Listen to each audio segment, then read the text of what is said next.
Og som I nok ved, så i dag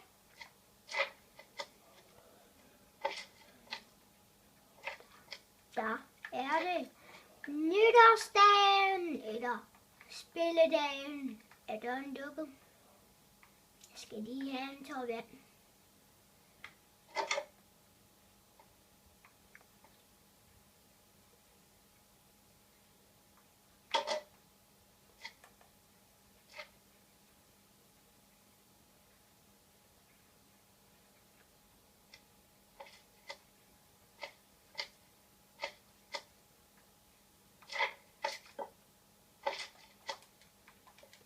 Den gad jeg ikke mere.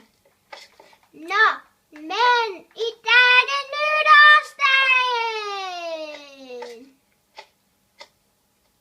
hvor alle skal hygge og hoppe og sprælle og lave noget helt så vildt. Og ved I hvad det er? Det er det her.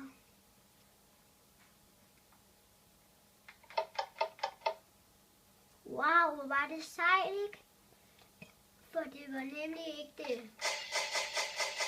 Fyrværkeridagen!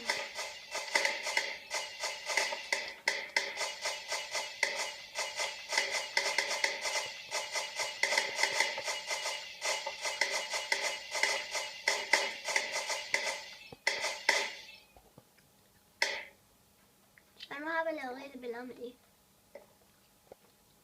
Jeg tror bare, jeg skynder mig ud af det her studie.